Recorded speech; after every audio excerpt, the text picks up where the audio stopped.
Boker Top, buenos días. Buenos días a Jim y a Karim, los que escuchen este directo por diferido y bueno, los que se integren la mañana de hoy. En esta ocasión vamos a compartir un tema, como pueden ver en la descripción, Torá y sentencia de muerte. Esta temática es debido a una pregunta que nos hizo un Javer eh, por Facebook. Nos hizo una pregunta con referencia a este tema. Y bueno, la pregunta que el Javier me hizo fue cómo debemos aplicar como movimientos narrativos, como alumnos, como discípulos del Rabino de Nazaret, cómo debemos aplicar hoy en día la Torá en referencia al precepto de, de matar, ¿ya? De quitar la vida de una persona cuando transgrede un precepto que amerita ese tipo de sentencia. Y bueno, de esto se va a tratar la temática de la mañana de hoy, respondiendo a ese interrogante. Así que vamos a esperar 2 minutitos, a ver si nos acompañan. Si no, vamos a continuar y esperando que los Javerín puedan escuchar este audio en diferido.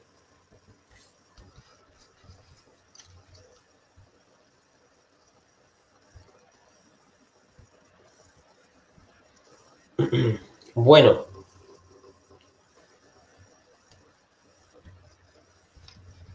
denme unos segunditos y iniciamos.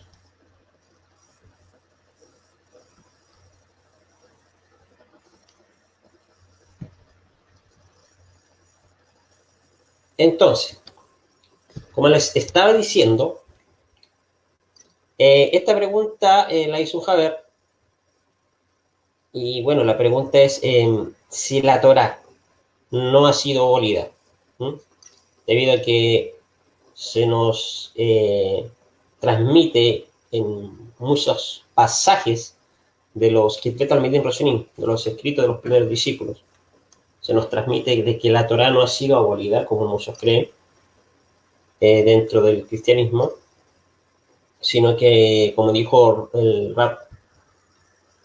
maestro Yeshua Minasrat, que se conoce en el mundo occidental como Jesús, él dijo que él no vino a abolir la Torá y los profetas, sino vino a darle un correcto cumplimiento, vino a enseñarla cómo aplicar la Torá. Esto que llamamos la aplicación de la Torá se conoce en hebreo como alajá, o sea, cómo en el diario vivir debemos aplicar la Torá. Y bueno, de esto se trata más o menos el tema que vamos a tratar hoy, ya que si la Torá no ha sido abolida, es aplicable la sentencia de muerte hoy en día por la transgresión de ciertos preceptos de la Torá. De eso se trata el tema, respondiendo a este interrogante del Javier. Hay que tener presente primeramente, Javerín, los conceptos de misvot y alajot, lo que se traduce comúnmente como mandamientos y la aplicación de los mandamientos. Eso se le llama en hebreo alajot.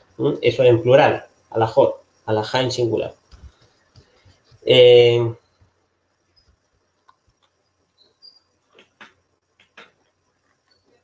Entonces vamos a tratar este tema la mañana de hoy. Esperando de que los Jabrín que se estén conectando pueden estar escuchando esta transmisión sin interrupciones. Pueden escribir en el chat, ya si se escucha bien la transmisión y bueno, y también para los que lo ven en diferido. Entonces, antes de responder a este interrogante, es necesario saber el concepto o entendemos, mejor dicho, lo que son las mitzvot y las halajot. Se tiene el objetivo, Javerín, de clarificar las mitzvot, o sea, los mandamientos, y su aplicación contemporánea a través de lo que conocemos como halajá. Halajá es, como les dije anteriormente, es el caminar, literalmente el caminar, o sea, cómo debemos aplicar la Torá en el diario vivir. Eso es lo que podemos definir como halajá.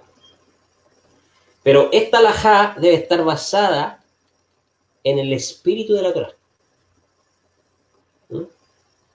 Para que así logre una transformación positiva en el ser humano de adentro hacia afuera. O sea, primeramente, tienen que haber acciones internas para que puedan haber acciones externas. Para establecer una halajá, o sea, la aplicación de las mitzvot, de los mandamientos, es sumamente importante haber estudiado en referente a la halajá, haber estudiado con expertos en el área. También hay que tomar en cuenta el contexto que rodea a la misma, que rodea el mandamiento, en el texto de la Torá. Eso es muy importante porque hoy en día se pone en tela de juicio ciertos mandamientos de la Torá. ¿A qué me refiero con esto? Por ejemplo, no sé si ustedes han leído en redes sociales de algunos detractores de la Torá. ¿Ya? Denme un momentito, voy a cerrar aquí la cortina que está llegando el sol. Y esto me impide ver la pantalla del computador. Ahí sí. Ok, continuemos. Entonces, ustedes habrán leído, no sé, en redes sociales, Facebook, de algunos detractores de la Torá que ponen en tela de juicio ciertos mandamientos de la Torá, diciendo que los mandamientos del Dios hebreo son mandamientos que son productos de un genocida, cosas así, dicen cosas por el estilo, porque manda a matar a las personas en las conquistas de las tierras, ¿cierto? Mata a ancianos, mujeres, niños y cosas por el estilo. Pero eso, para poder responder a ese tipo de argumentos, ya de este tipo de acusaciones en contra de la Torá, ¿ya? Hay que tener siempre presente, como dije anteriormente, el contexto que rodea una misma, el contexto que rodea un mandamiento. Porque hay mandamientos en la Torá que en pleno siglo XXI no son aplicables hoy en día. Por eso es necesario no solamente haber estudiado con expertos el tema de los mandamientos, de las halajot, ¿ya? Sino que hay que tener en cuenta el contexto que rodea el mandamiento, el texto de la Torá, y conocer la esencia misma de la mitzvah, del mandamiento. Para ello, Javerín, hay que saber que las mitzvot en la Torá están expresadas en un contexto histórico, ¿ya? Y sociocultural. O sea, es necesario comprender las razones sociales, culturales del mandamiento. Y es necesario saber, y esto es muy importante, saber hebreo y el lenguaje en que fueron expresadas estos mandamientos. A ver, vamos a ver cómo está la conexión antes de continuar. Parece que sí está saliendo bien. Aquí. Ahí se nos conectó algunos Javerín. Tenemos 2 conexiones en línea. Saludos, bienvenidos. Gracias por acompañarnos en esta mañana. Víctor J. Piñeiro. Saludos a la distancia para el Javier. Rajot, bendiciones. Entonces, continuemos. Estaba diciendo que es necesario, entonces, número 1, estudiar con expertos en esta temática de los mandamientos, de la salahot, o sea, de cómo aplicar los mandamientos, estudiar el contexto histórico que rodea la misvah, ¿cierto? Ya que hay que tener presente que cada mandamiento de la Torá está expresado en un contexto histórico, social y cultural. O sea, hoy en día ciertos mandamientos de la Torá no son aplicables en este tiempo y tampoco no se pueden aplicar en el mundo occidental, porque esto sería ya aplicar ciertos mandamientos de una cultura ajena, en este caso al mundo occidental, ¿ya? Por eso es que a veces se caen en el error los detractores de la Torá de poner en tela de juicio la Torá, la ponen en tela de juicio aplicando valores o ética, ¿ya? Valores morales y ética basados en una cultura ajena al mundo hebreo antiguo. Y eso es un error. Es un error.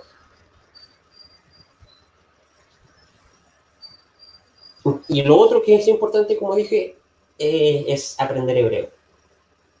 Es necesario conocer el lenguaje en que se expresó, o se expresaron en este caso, las misfot de la Torah. Ahora, todo esto que estamos hablando está inspirado en las palabras de los profetas.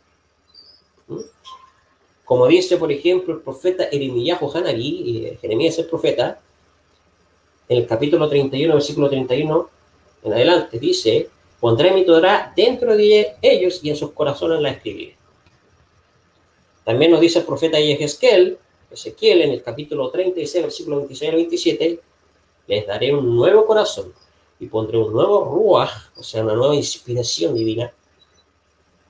¿Ya? O sea, no es que sea otro Espíritu Santo, ¿ya? Usando un lenguaje que me puedan entender, sino que es una nueva inspiración dentro de ustedes, y quitaré de la carne de ustedes el corazón de piedra, dice, y les daré un corazón de carne, y pondré dentro de vosotros mi inspiración, y andéis, y después dice, y haré que anden en mis jukim, y guarden y hagan mis paquim, mis juicios y estatutos. ¿Mm?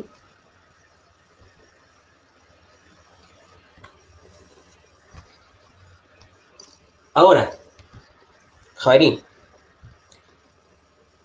en el libro de Bereshit, en el libro de Génesis, aprendemos, o se nos transmite, que el Eterno creó al humano Beselen Elohim, o sea, a imagen divina del Creador. Ahí en Génesis capítulo 1, versículo 27.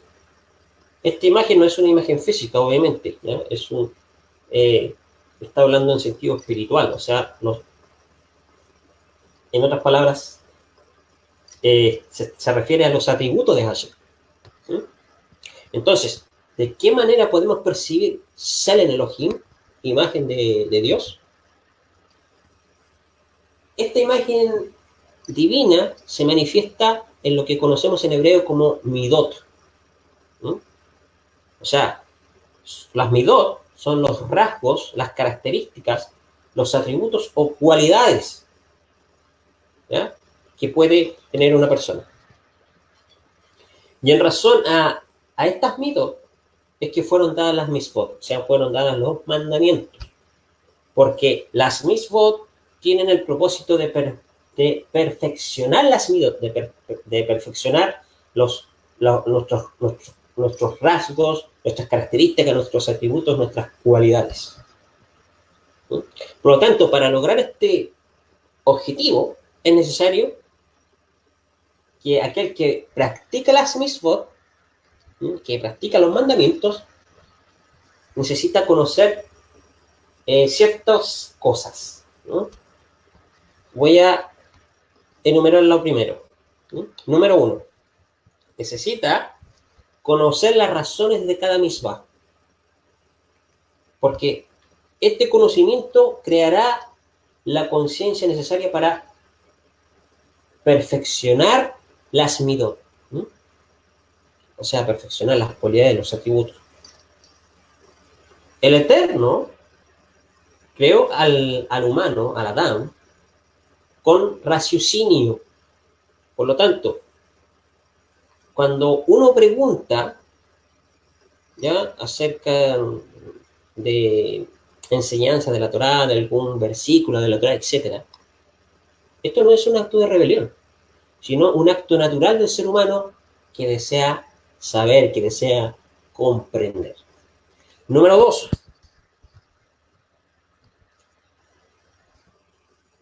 Hay que tener la intención divina al realizar las misbot, los mandamientos, porque sólo así se alcanzará el propósito de ellas y se conectará con aquel que nos dio las misbot, o sea, con el Eterno. Número 3. La luz de las misbot solo será recibida en aquel que las vive deleitándose en ellas, no en quien las hace mecánicamente. ¿Ya? Esto es muy importante. Las misbot, los mandamientos, no deben ser algo mecánico en nosotros, ¿no?, sino debemos hacerlo con deleite, con verdadera intención, porque amamos a Hashem, ¿cierto? No hacerlo tampoco por miedo, ¿no?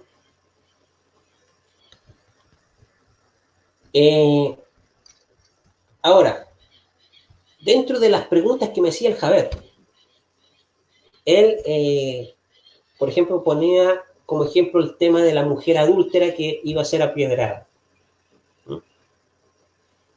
Si la Torá no ha sido abolida y nos dice la Torá que aquel hombre o mujer que es, ¿ya?, que es pillado, ¿no?, que es pillado infragante, ya, cometiendo adulterio, ¿no?, debiera ser apedreado, o sea, lapidado. ¿No? Ahora, hay que tener presente que este episodio de la mujer adúltera, ¿ya?, no se encuentra en los manuscritos más antiguos. ¿Ya? Eso hay que tenerlo presente para poder entender esta pequeña controversia, este pequeño, ¿cómo le podemos decir? Aparente contradicción, ¿ya?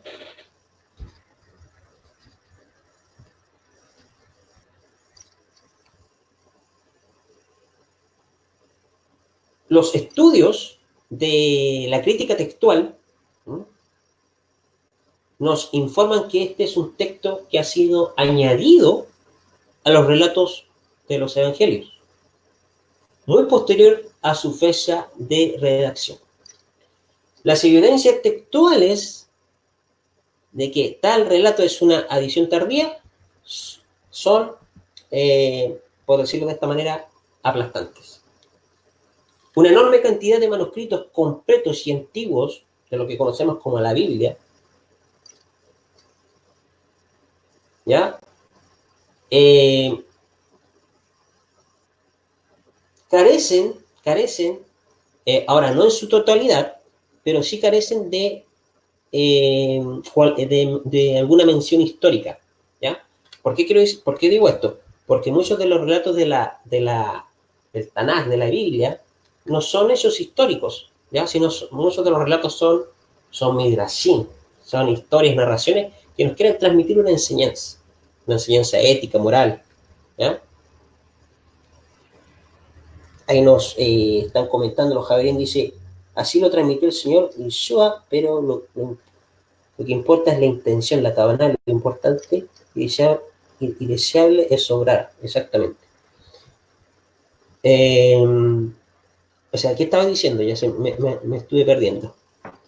Entonces, este relato es, como les dije, es un añadido posterior. Por ejemplo, los papiros P66 cercanos al año 200 y el papiro P75 del principio del siglo III y los códices sinaítico y vaticano del siglo IV y los códices de washingtoniano, ¿m? Y borgiano del siglo V, entre otros manuscritos, han dejado eh, claro, ¿ya? Han dejado de lado incontables unciales y minúsculos y leccionarios.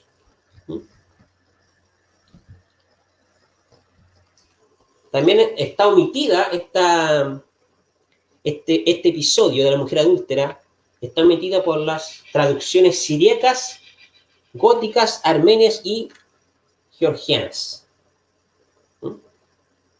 De hecho, los padres apostólicos tan conocidos, ¿no?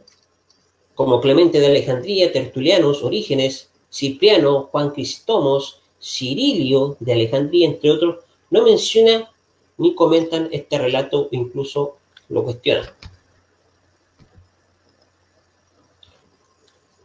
Otros manuscritos antiguos lo copian poniendo en duda su eh, canonicidad, ¿no? Voy a utilizar esta palabra, señalando con asteriscos o con obel. Otros manuscritos agregan el relato después de Juan, capítulo 21, versículo 25, e incluso después de Lucas, capítulo 24, versículo 53. En otras palabras, la crítica textual, ¿ya?, es unánime que este texto es una interpolación, ¿no? O sea, un añadido posterior al texto. O sea, aquí, ahora, con esto, ¿por qué le estoy transmitiendo esto? ¿Por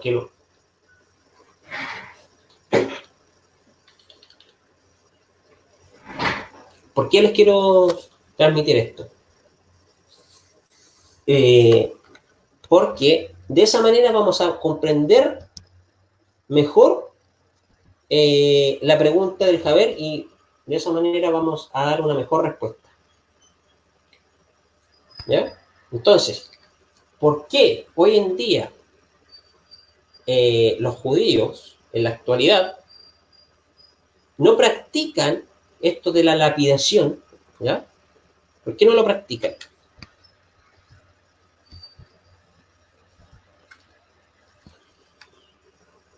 Este, este procedimiento, lo que conocemos como lapidación, ¿ya?, en realidad no es una norma divina, ¿ya? Eso hay que dejarlo claro. No es una norma divina, ¿ya? Es un precepto. Las normas son reglamentos que se derivan de los preceptos. ¿Mm?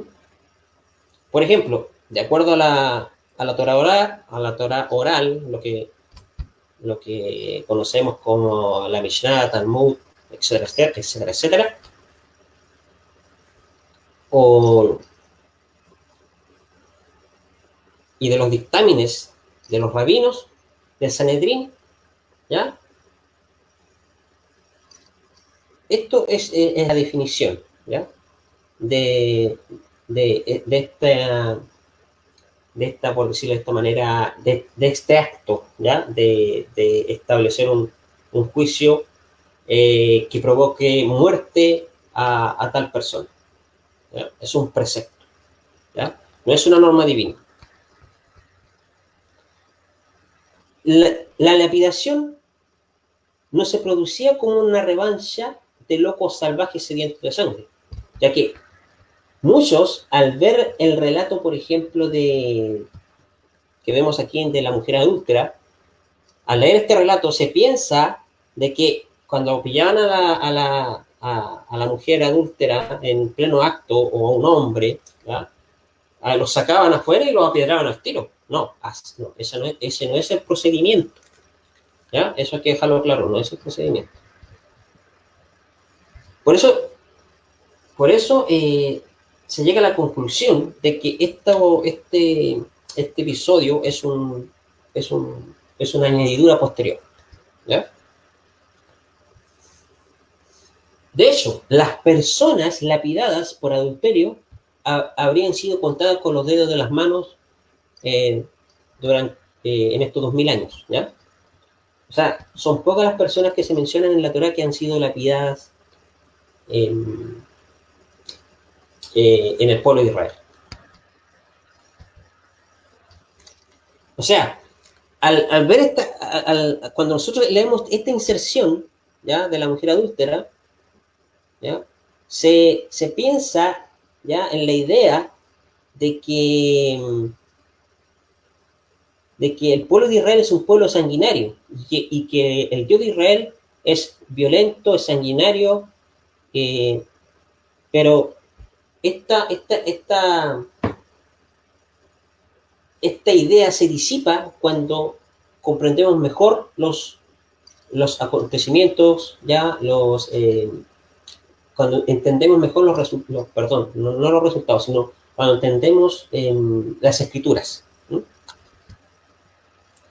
O sea, sabiendo que esto es una añadidura, ¿ya? Posterior, y que en realidad no habían tales lapidaciones, ¿ya? De manera corriente y mucho menos sanguinaria, ¿ya? O sea, no era que llegaban y lo sacaban y lo apedreaban, ¿ya? Como se hace, por ejemplo, eh, en esta religión del Islam, por ejemplo.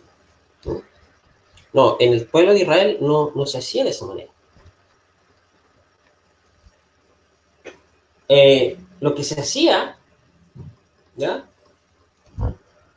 Era llevar este caso a la Corte Suprema, o sea, al Sanedrín. ¿Ya? Y ahí se dictaminaba si había pena de muerte o no. Ahí se procesaban tales delitos.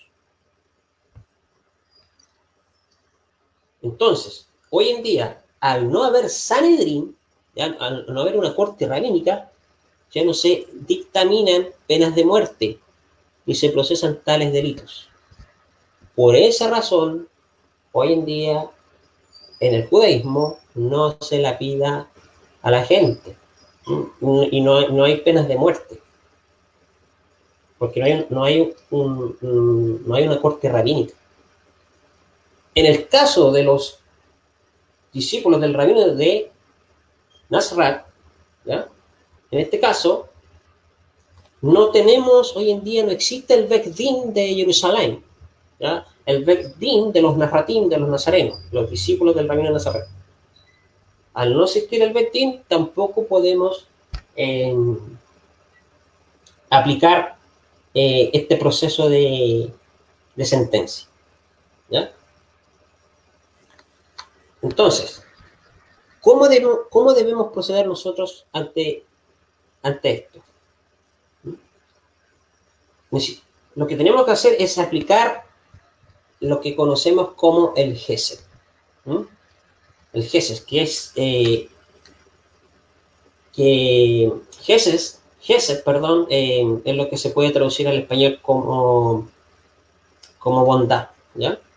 Pero Gesed no se puede traducir al español con una sola palabra, sino con una explicación de lo que realmente significa. Gesed es altruismo. Gesed, perdón, es ir más allá de lo legal, o sea, más allá del din, ¿ya? O sea, el din, lo que se traduce comúnmente al español como ley, ¿no? En sentido de lo legal, ¿ya? Entonces, Gesed es altruismo, es ir más allá del din, más allá de lo legal, dar sin esperar recibir, más que bondad, más que misericordia.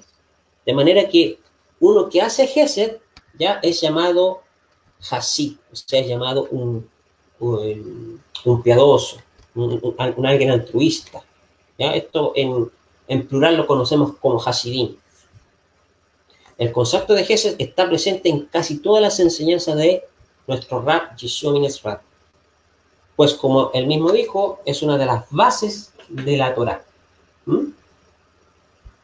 Entonces, de esa manera debemos proceder cuando haya que, eh, por ejemplo, en una comunidad, ¿ya? Existan estos problemas de, de adulterio, ¿ya? Eh, inmoralidad sexual y cosas por el estilo, debemos aplicar el GESE para poder eh, hacer un juicio justo, ¿ya? Pero, como le dije, al no ver un Sanedrín en el caso del judaísmo y al no ver un Bet Din en el caso de los discípulos del Rabino de Nazaret, ya no se puede proceder a la pena de muerte. Como dice aquí el Javer, solo la corte de 71 miembros veía los juicios capitales, los otros juzgados veían temas monetarios y otros casos. Correcto. Dice aquí, y aunque hubiera la corte nazarena, hoy en día tampoco se podría, porque la corte de los narrativos no sabemos si era una corte de 23 o 3 jueces. Así es. Entonces, por esa razón, no se aplica hoy en día la pena de muerte para ciertas transgresiones o mandamientos de la Torah que eh, se hacían, ¿ya? Que, o sea, que son, ¿cómo lo explico? Que ciertos mandamientos que al desobedecerlos, la sentencia era la muerte, ¿ya? O sea, no se aplica hoy en día. Lo mismo sucede con las guerras, ¿ya? Las leyes sobre la guerra. Por ejemplo, a ver, en el judaísmo en general, ¿ya? Se, se fomenta el pacifismo, ¿ya? Y se resiste al tema de la guerra, ¿ya? Este tema del, de la ética del pacifismo, ¿ya? Este tema de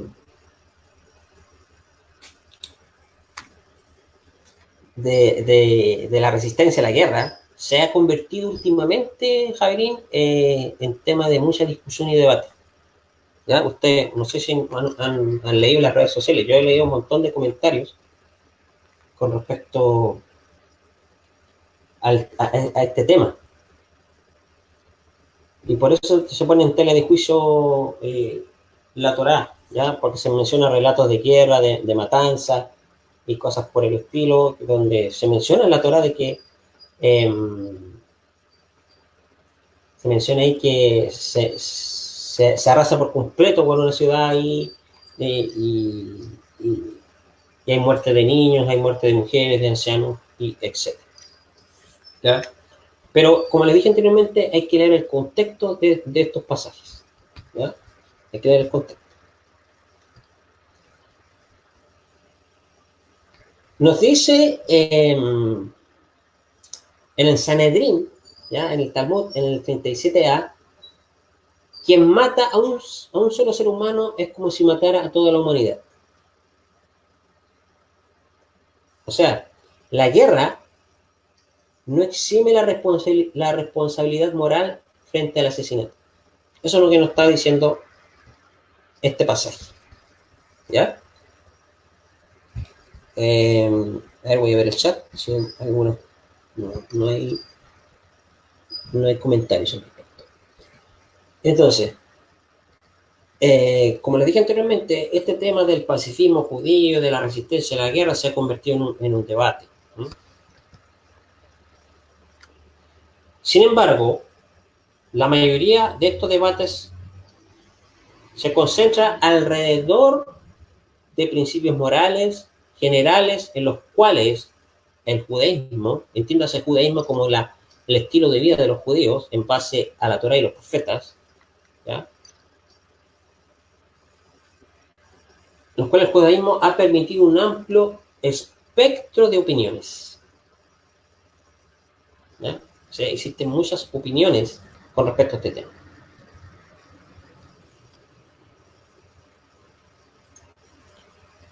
Hay, puede que más de alguna persona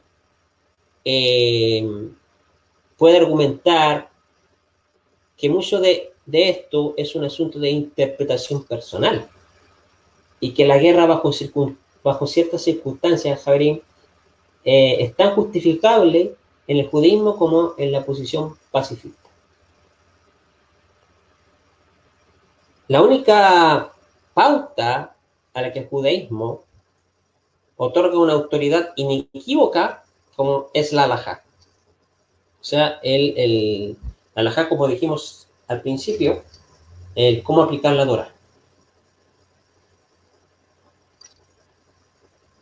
En donde afirmaciones ambiguas y decisiones judiciales morales pueden ser citadas. ¿Ya? O sea, aquí es muy importante saber la halajá, saber las halajot, el procedimiento de cómo aplicar la Torá, ¿ya? En este tema de las guerras. ¿No?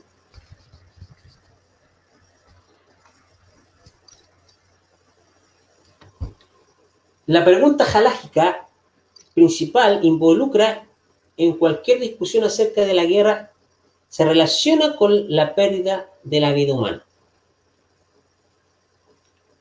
El judaísmo prohíbe matar en los más enfáticos términos, ¿ya? Considerando el asesinato como la peor transgresión posible. Así si la víctima fuese un judío o un extranjero gentil. O sea, el asesinato en cualquiera de sus formas es condenable por la Torá. ¿Ya? Ahora, algunos podrán decir, pero si en la Torá se menciona varios pasajes donde el dios hebreo manda asesinar a las personas, manda matar a las personas. Pero como vamos a ver, esto hay que leerlo en su contexto, ¿m? Para poder comprender. Entonces, el asesinato está incluido entre aquellos que están condenados eternamente, como alude el pasaje bíblico. Como nos dice ahí en este pasaje de Mishlé, de Proverbios, capítulo 28, versículo 17, dice lo siguiente, dice, el hombre que está cargando la sangre de alguna persona apresurará sus pasos hacia su propio sepulcro. Nadie le ayudará. ¿Mm?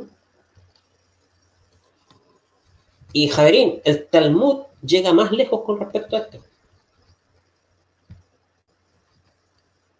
El Talmud llega más lejos afirmando que la principal razón por el cual la historia del ser humano, ¿ya? La historia de Adán, está incluida en la Torá, es para enseñarnos que la humanidad comenzó con una sola vida y por lo tanto la pérdida, incluso de tan solo una sola vida, es equivalente a la destrucción del mundo entero. Por eso cuando leemos en la Mishnah, ahí en el Talmud, en Sanedrín, 37a, que dice, Dios creó a Adán para enseñarnos que quien salva a un solo ser humano salva al mundo entero. Y quien mata a un ser humano es como si matara a toda la humanidad. El hecho de que Dios creara un solo hombre tiene por fin demostrarnos que todos los hombres son hermanos. Y que nadie pudiera decir a otro, mi padre es superior al tuyo. También lo hizo para que los paganos ya no pudieran decir que en el cielo hay varias divinidades. ¿Mm? Así que aquí el Talmud deja bien claro esto. Y por otro lado, vemos el Midrash, Pesictá Rabati, nos enseña que la provisión de asesinar, gráficamente hablando, está enfrentada al mandamiento de la creencia en Dios. ¿Ya? Porque quien mata a otra persona es como si de alguna manera estaría disminuyendo la presencia divina sobre la tierra. Pues en cada ser humano está la imagen de Elohim, la imagen de Dios. Ya que Dios hizo al hombre a su imagen y semejanza.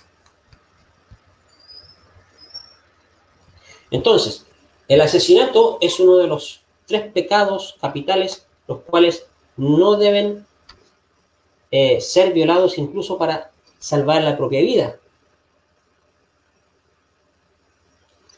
Siendo los otros 2 restantes la idolatría y el incesto. ¿Ya? El comentarista y doctor Maimónides, a lo mejor ustedes lo conocen, han oído hablar de él, han escuchado sus enseñanzas. Maimónides escribe que los 3 pecados capitales, el asesinato, de los 3 pecados capitales, el asesinato es el peor, ya que es un mal por el cual no se puede solidarizar el perdón de la persona contra la cual se cometió la acción. Tan grande es el pecado de terminar con una vida inocente que se prohíbe inclusive matar a una persona, aunque sea para salvar la vida de toda una comunidad. Esa es la opinión del Maimónides. Hay 4 casos, sin embargo, en los cuales la halajá permite dar muerte a una persona. Estos incluyen la autodefensa, la defensa de una vida inocente, las penalidades impuestas por la corte y la guerra, o sea, por el Sanedrín. Aunque el judaísmo enseña que uno no debe matar a una persona inocente para salvar otra vida, esta regla no se aplica en el caso de la autodefensa. Tan pronto como una persona ataca a otra, legalmente es considerado un agresor. Y ya que no es más una persona inocente, puede ser matado en nombre de la autodefensa. Por eso el Talmud, en cuanto a esto, nos enseña que si vienen a matarte, levántate y mátalos primero. ¿Mm? Así como la halajá permite matar por autodefensa, también exige a la persona usar todos los métodos posibles para prevenir el asesinato de un inocente. El matar es el último recurso y solamente está permitido cuando todos los demás medios han sido descartados por completo. Incluso entonces no es nada menos que un asesinato. El tercer caso en que se permite quitar la vida humana es cuando se dictaminan penas de muerte prescritas por la Torá para que la corte las ejecute. Esto se limitaba a cortes designadas por el Sanedrín. la Corte Suprema y el poder legislativo del pueblo judío. Sin embargo, el castigo capital fue abolido por las Cortes de Justicia, o sea, por el Sanedrín, ¿no?, en el año 30 de la Era Común, y desde entonces ningún cuerpo religioso ha tenido el derecho de decidir sobre casos de vida o muerte, aun cuando estaba en vigor. Estas penalidades eran consideradas básicamente como un medio de disuadir al transgresor en potencia. En la práctica, las mismas fueron difícilmente llevadas a cabo. De hecho, un segundo, Javier. Voy a cortar el teléfono aquí.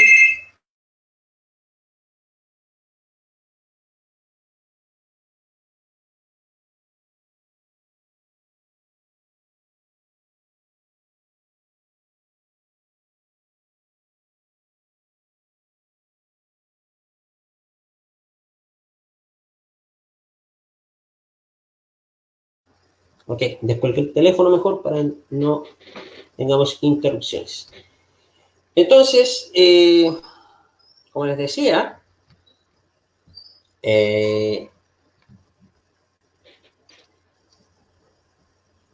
a ver, ¿en qué me había quedado? Que estas prácticas fueron las mismas que fueron difícilmente llevadas a cabo. O sea, por causa de estos motivos, estas prácticas fueron difíciles de llevarlas a cabo. De hecho, el Talmud nos enseña que cualquier corte que aplicara la ley de muerte con una frecuencia de una vez en 70 años era considerada una corte sanguinaria. Finalmente, cuando el número de los transgresores incrementó tan considerablemente que la pena de muerte se volvió inevitable, esta ley fue abolida por completo. Entonces ahí podemos ver, Javerín, por qué razón ya no se practica hoy en día la pena de muerte. Otro factor que mitigó los casos de pena de muerte en el judaísmo en general fue me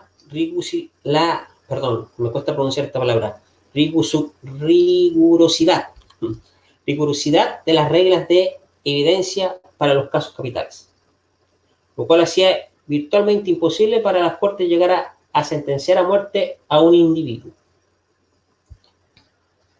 Algunas autoridades talmúdicas estaban a favor de ser tan estrictos con esas reglas de evidencia que efectivamente abolirían la pena de muerte.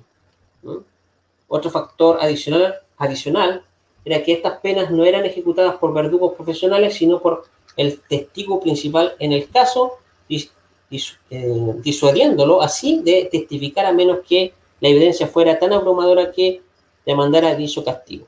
Ahí tenemos otras dos situaciones o factores por el cual la pena de muerte fue abolida. El último caso en el cual matar está permitido es en época de guerra. Sin embargo, es sumamente importante distinguir entre la guerra y defensa colectiva. La defensa colectiva mutua.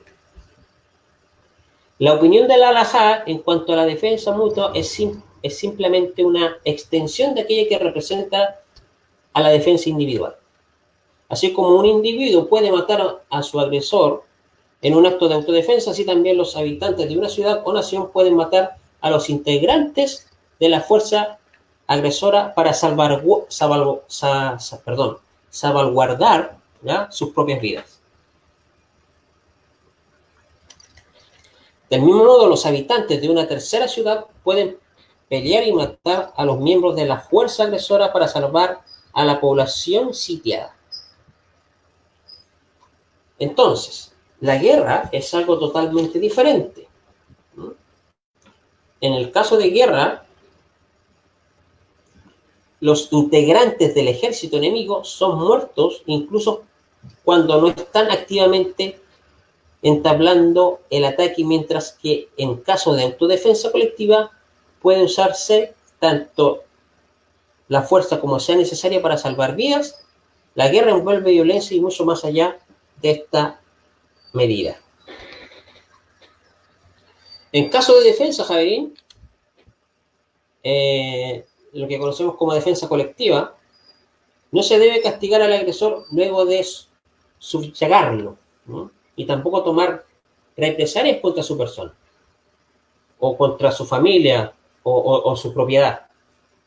Y tampoco usar formas de violencia innecesarias en contra de él, en contra de su territorio o su comunidad. En la guerra, sin embargo, existen parámetros enteramente diferentes. Un determinado grupo es el enemigo y cualquier clase de fuerza o violencia pueden ser usadas en contra de su grupo con el fin de dominarlo y obligarlo a rendirse.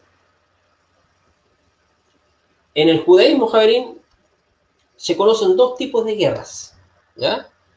Lo que se conoce en hebreo como Milhemet Reshut, lo que se conoce como guerras optativas, ¿ya? Y Milhemet Jobá, lo que se conoce como guerras obligados por los cielos, o sea, por Hashem. Sin embargo, es importante notar que una de las autoridades halágicas más distinguidas, ¿ya? Y me refiero a Rabí Ezequiel Landau, ¿ya? Escribe que actualmente no existen las condiciones que pueden determinar ninguna de estos dos tipos de guerras. Sin embargo, estas categorías merecen un cuidadoso análisis. La guerra obligada por los cielos básicamente incluye a dos tipos de guerras prescritos por la Torá. Es decir, la guerra contra Amalek, por ejemplo, y la guerra de la conquista cuando los israelitas entraron a la tierra de Canaán, o Canaán, como se le conoce en español. Ambas guerras fueron consideradas como obligaciones religiosas del pueblo judío y fueron enumeradas dentro de los 613 mandamientos de la Torá. Debido a la existencia de un precepto divino según el cual se debe entablar la guerra, mucha gente ha concluido el judaísmo enseña que guerra y venganza son virtudes que guerras santas o religiones son permitidas por la Torá. Eso es la opinión que tiene la gente cuando lee la Torá, ¿ya? Pero no es así. A primera vista, esta opinión parece estar bien fundamentada. Y de hecho, ambos mandamientos aparentemente o aparentan ser naturalmente manifestante y asesino. Con respecto a la guerra contra los habitantes genanitas, ya que se toma mucho este ejemplo, ¿ya? Para desacreditar la Torá, para decir que es una literatura que incita a la guerra, que incita a la muerte, al asesinato, etc. Pero en cuanto a este tema de la guerra contra los Kenaní, ¿ya? Contra los cananeos, la Torá establece, y cuando el Eterno, tu Dios, te los haya entregado ante ti y los hayas derrotado, los destruirás totalmente, dice la Torá. No harás pacto alguno con ellos, ni les concederás gracias. ¿Ya? Eso dice ahí en Devarim, Deuteronomio, capítulo 7, versículo 2. Similarmente, con respecto a Amalek, encontramos, pero cuando el Eterno, tu Dios, te haga descansar de todos tus enemigos, en el país que te entregó por heredad, borrarás la memoria de Amalek de debajo de los cielos, no lo olvides. Eso también se lee en Devarim, en Deuteronomio, capítulo 25, versículo 19. Se toman estos dos casos para argumentar o desacreditar la Torá, ¿ya? Es decir, que es una literatura que enseña al asesinato, etcétera, etcétera. Ahora, estos preceptos, sin embargo, no son tan asesinos como pueden parecer a primera vista, Javier, ya que están mitigados por un tercer precepto, y eso es lo que no leen estos detractores de la Torá. Dice el precepto: cuando te acerques a una ciudad para conquistarla, primeramente le ofrecerás la paz, dice. Si te respondieren aceptando la paz y abriendo sus portales, toda la gente que allí hallares será tributaria de ti y te servirá. Véase de Devarim, Deuteronomio, capítulo 20, versículo 10 al 11. De acuerdo con la mayoría de las autoridades halágicas, este precepto incluso se aplica a la guerra contra Amalek y los cananitas. Y por lo tanto, inclusive estos enemigos tienen la opción de buscar la paz y rendirse. Y por lo tanto, inclusive, estos enemigos tienen la opción, como dije, de buscar la paz y rendirse. Y en cuanto a esto mismo, Nachmanides, basándose en numerosas fuentes bíblicas, enseña de que, de hecho, estas naciones nunca fueron exterminadas. ¿Ya? O sea, la opinión de Nachmanides, ¿ya? Dicen que estas naciones, los amalequitas y los kenanitas, ¿ya? En realidad nunca fueron exterminadas históricamente. ¿Ya? Así que no se puede argumentar de que se arrasó con todas estas naciones, o mejor dicho, estas dos naciones. La existencia de un precepto divino no indica entablar guerras. La guerra da surgimiento a una enseñanza fundamental. En el caso de guerra, donde hay vidas humanas en juego, el juicio humano por sí solo carece de validez. La decisión con respecto a esta guerra debe estar basada en un precepto divino. El hecho mismo que la Torá ordena dicha guerra manifiesta que la considera de tremenda importancia histórica al punto mismo de la supervivencia del pueblo judío y de toda la civilización. Eso es lo que podemos ver ahí en Devarim, Deuteronomio, capítulo 7, versículo 4. La misma Torá que nos ordena no matar, no herir a nuestro prójimo, ni tomar represalias, es la misma que nos ordena estas guerras. Estos dos casos son las únicas excepciones a la regla que considera la guerra como prohibida y pecaminosa, y por lo tanto es absurdo, Javirín, y en esto quiero enfatizar, es absurdo que la Torá promueva la guerra. ¿Ya? La Torá no promueve a la guerra. Finalmente, el concepto de guerra religiosa, o lo que se conoce como guerra santa, ha estado en contra de la misma esencia de las enseñanzas judías, a través de toda nuestra historia. ¿Ya? De hecho, si ustedes han estudiado la historia del pueblo de Israel, del pueblo judío, ¿ya? Vamos a ver que ellos nunca emplearon las armas, ¿ya? Excepto en este caso cuando se tomó Jerusalén en el año 70, ¿ya? Hubieron algunas disputas ahí con los romanos, pero posteriormente a eso ya los judíos ya no usaron las armas para pelear.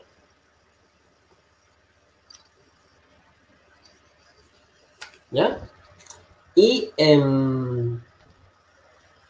hay una tercera categoría de la guerra decretada por los cielos, que es la autodefensa colectiva.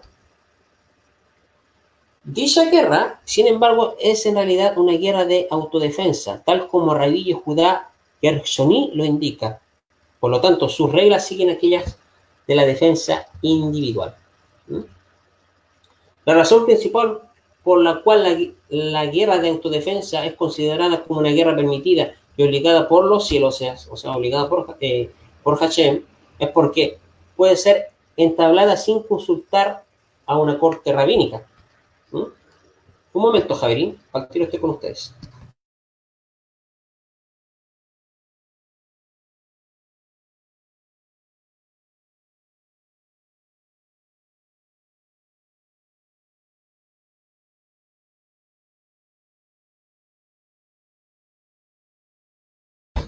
Ok, continuemos.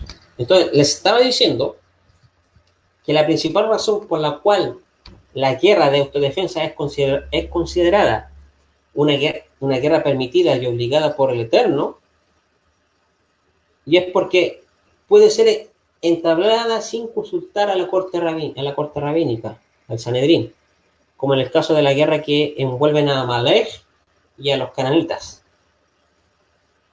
Es en este punto en el cual hallamos la principal diferencia entre la guerra permitida y la obligada por los cielos. Una guerra permitida solo puede ser entablada tras ser aprobada por el Sanedrín, mientras que la otra fue ordenada por la Torá y no precisa de nuevas autoridades, ya que las mismas fueron decretadas anteriormente por el Eterno. ¿Ya? Así queda más claro entonces este asunto. Sabemos que el Sanedrín, Javerín, tenía la potestad de asuntos, de asuntos legislativos, ¿no es cierto?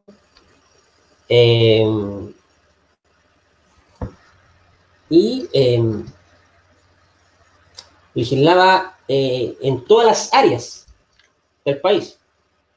Incluso a veces podía anular temporalmente cualquier ley religiosa o moral. Este poder decisivo que le permitía al Sanedrín en aquel tiempo, y solamente al Sanedrín, declarar la guerra donde fuese especificado ordenado por la Torá.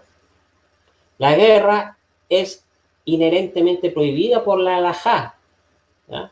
Por lo tanto, podía ser entablada solamente cuando la legislación era temporalmente suspendida por el Sanedrín.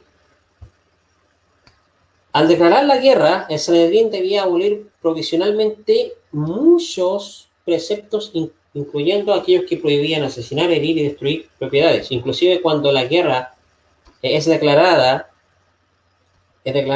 la Torá exige que cada recurso y cada esfuerzo posible sean utilizados para prevenir la pérdida de vidas, incluso aquellas de los enemigos.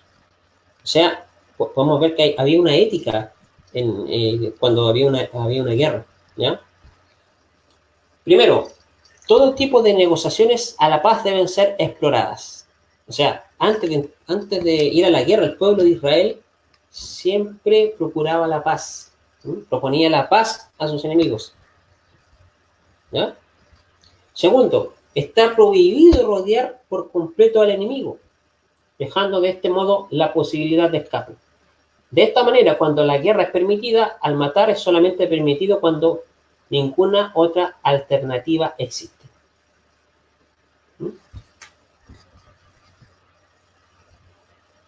Ya que la decisión final con respecto a la persona recae exclusivamente sobre la Corte de Justicia, el Sanedrín, la autoridad religiosa y moral del pueblo judío en aquella época.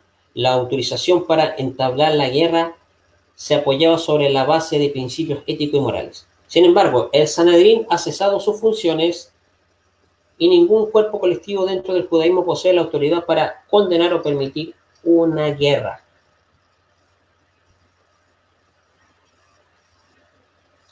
Todo esto sugiere que les está prohibido a un judío luchar en cualquier guerra. La única excepción posible sería en el caso de una obvia autodefensa colectiva, como lo podemos ver, por ejemplo, hoy en día, ¿ya? Cuando vemos en las noticias, por ejemplo, que los palestinos tiran misiles a Israel, ¿ya? Ellos tienen la obligación, ¿ya?, de defenderse, ¿ya? Tienen el derecho a defenderse, ¿ya? Un judío es, por lo tanto, un sujeto consciente, o sea, alguien a quien le está prohibido luchar, ¿sí?, y matar sobre el fundamento de sus creencias, voy a usar esta palabra, religiosas, para que se pueda entender. Así que ya comprendemos mejor cómo hoy en día el pueblo de Israel se maneja, ¿ya?, en cuanto a tiempos de guerra, ¿sí?, cómo es su proceder, ¿ya?, hoy en día. Ahora, existen algunas supuestas autoridades quienes afirman que uno tiene el deber de obedecer la Torá de residencia, o sea, la instrucción de residencia, la ley de residencia, incluso si se le exige luchar y matar. Ahora, Generalmente este argumento está basado en el edicto talmúdico que dice Dina de Malhuta Dina. Dina de Malhuta Dina. La ley del gobierno es la ley. Sin embargo, el contexto talmúdico de esta ley y la opinión mayoritaria de los comentadores indican que esta afirmación simplemente significa que las formas legales instituidas por el gobierno secular son reconocidas por la ley judía, ¿no? O sea, por la halajá. Además, los legalistas talmúdicos son cuidadosos en enseñar que no existe obligación de obedecer la ley civil cuando está de eso se pone a la halajá, ¿ya? O sea, por eso podemos ver hoy en día, por ejemplo, ciertos jaderín, lo que conocemos como los ultraortodoxos, por ejemplo, se oponen a la guerra, se oponen a hacer el servicio militar, eh, eh, porque ellos saben que esto se corre el riesgo de transgredir la Torá, de asesinar a una persona. ¿Mm? Y bueno, en ese caso se le entiende, ¿no? Pero esto no debería ser impedimento para que cumpla sus funciones civiles, ¿ya? Como en este caso hacer el servicio militar. O sea, es que en cierta manera yo estoy de acuerdo con estos ultraortodoxos que se rehusan a hacer el servicio militar, pero en cierta manera, por otro lado, tampoco no estoy muy de acuerdo. De hecho, debieran hacerlo, ¿ya? Eh, y ahora podemos comprender mejor, entonces, por qué ellos se rehusan a hacer el servicio militar.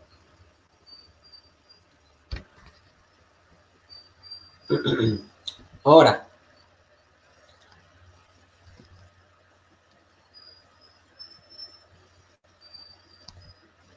un segundo, Javier.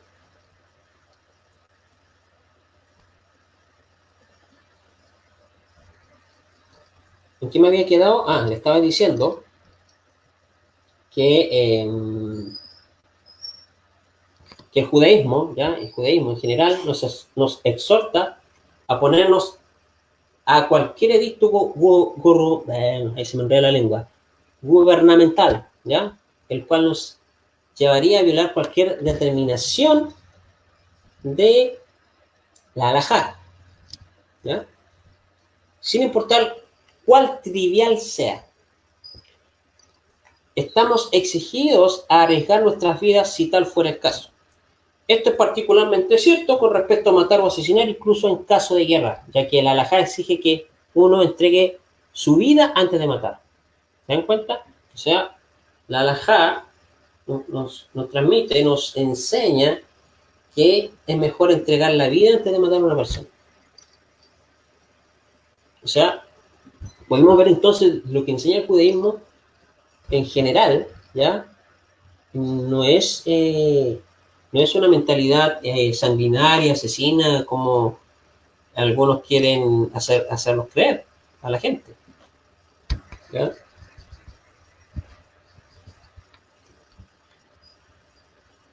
Hay un punto relacionado muy estrechamente con lo anterior, el cual eh, requiere ser considerado. ¿Mm?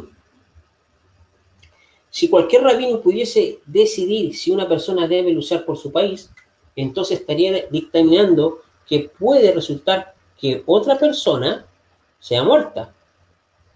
Y otro importante principio afirma, Ein Danin Dinei Nefasto Basman Aser. Ninguna autoridad en el presente tiene el derecho de juzgar un caso donde la vida humana esté involucrada. Tal como dice Rabí Joel Teitelbanun, él escribe, alguien que emite una decisión que provoque la pérdida de una sola vida humana es culpable de asesinato.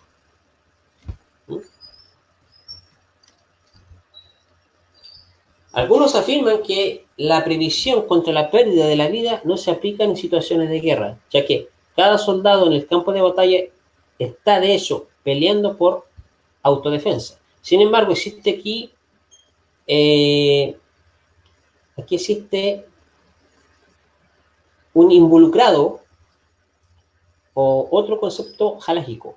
Una persona que tiene la oportunidad de evitar una situación en la cual puede verse forzado a transgredir y a no aprovechar dicha circunstancia, carga con toda la responsabilidad por sus acciones, aunque en el momento se haya visto forzado a transgredir. Si uno pudiese haber evitado estar en el campo de batalla, de hecho, de que su vida esté en peligro, no lo exime de su responsabilidad moral frente al asesinato. Entonces, ahora comprendemos mejor entonces porque hoy en día, en casos de guerra o en casos de la aplicación de un mandamiento que conlleva a matar a una persona, no es aplicable hoy en día. Cabe señalar, Jabrín, que parte de estos comentarios que les compartí son basados en los comentarios del Rat Berg Studiner, ¿ya? Rat Berg Studiner, ¿ya? Unos comentarios muy buenos que quise compartir con ustedes para que podamos comprender mejor este asunto que le he compartido hoy en la mañana. ¿No? Bueno, y como al comienzo yo expliqué sobre por qué hoy en día no se practica la lapidación. ¿No? Esperando que este pequeño directo haya sido de barajada, de bendición para ustedes. Y si tienen preguntas, consultas, dudas, si quieren comentar con respecto a esta temática, lo pueden hacer ahí en la casilla de comentarios del video. Bueno, me despido. Quizás más tarde estaremos compartiendo otras temáticas en vivo el día de hoy, si José lo permite. Y bueno, me despido. Nos estamos viendo en el próximo directo. Shalom, Boker Tov.